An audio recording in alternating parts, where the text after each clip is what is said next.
राम राम शेतकरी मित्रांनो, कृषी यांत्रिकीकरण उपअभियानांतर्गत निधी वितरणाबाबत एक शासन निर्णय आलेला आहे. कारण बरेच शेतकरी हे आपल्याला कृषी यांत्रिकीकरणाचं अनुदान आलं नाही अशा कमेंट करत होते. त्या शेतकऱ्यांना या शासन निर्णयाच्या माध्यमातून खूप मोठा असा दिलासा मिळणार आहे. आणि तो शासन निर्णय नेमकं कोणत्या अवजारांसाठी हे अनुदान दिल्या जाणार आहे त्याबाबतची माहिती आपण या शासन निर्णयामधून घेणार आहोत. त्यामुळे तुम्ही जर आपल्या चॅनलवर नवीन असाल तर चॅनलला सबस्क्राईब करा, व्हिडिओला लाईक करा आणि जास्तीत जास्त शेतकऱ्यांना ही माहिती शेअर करा. तर शेतकरी मित्रांनो, हा शासन निर्णय 25 मार्च 2026 रोजी निर्गमित करण्यात आलेला आहे. आता या शासन निर्णयाअंतर्गत जे काही अनुदान दिले जाणार आहे त्याबद्दलचा शासन निर्णय आपण अगदी थोडक्यात समजून घेणार आहोत.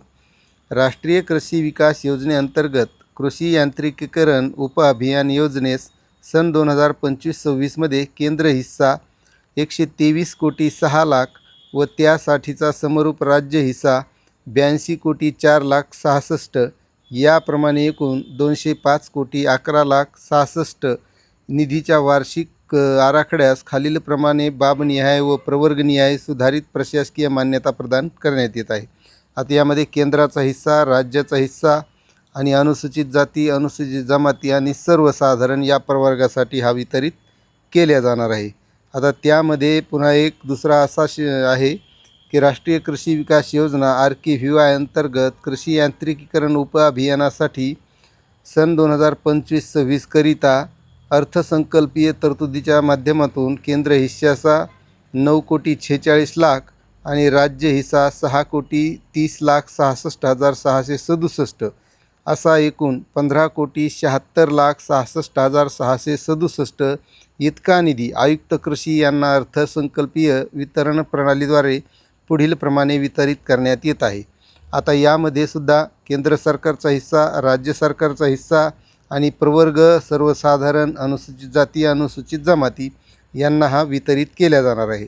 आता नेमकं कोणत्या अवजारांसाठी दिल्या जाणार आहे तर मित्रांनो, सदर योजनेअंतर्गत ट्रॅक्टर या बाबीसाठी अनुसूचित जाती, जमाती, महिला, अल्प व अत्यल्प भूधारक शेतकऱ्यांसाठी किमतीच्या 50% किंवा 1,25,000 यापैकी जी कमी असेल ते, आणि इतर शेतकऱ्यांसाठी म्हणजे सर्वसाधारण शेतकऱ्यांसाठी 40% आणि 1 लाख यापैकी जी कमी असेल ती रक्कम अनुदान देण्यात येणार आहे.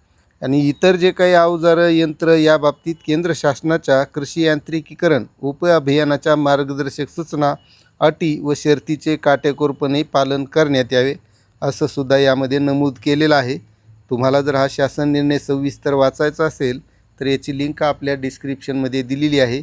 त्या लिंकवर जाऊन आपण सविस्तरपणे वाचू शकता. आता आपल्याला या अगोदर कृषी यांत्रिकीकरण अभियानाअंतर्गत या योजनेसाठी अनुदान मिळालेलं आहे का नाही हे नक्कीच कमेंट करा. चॅनलवर नवीन असाल तर सबस्क्राईब करा, व्हिडिओला लाईक करा. धन्यवाद.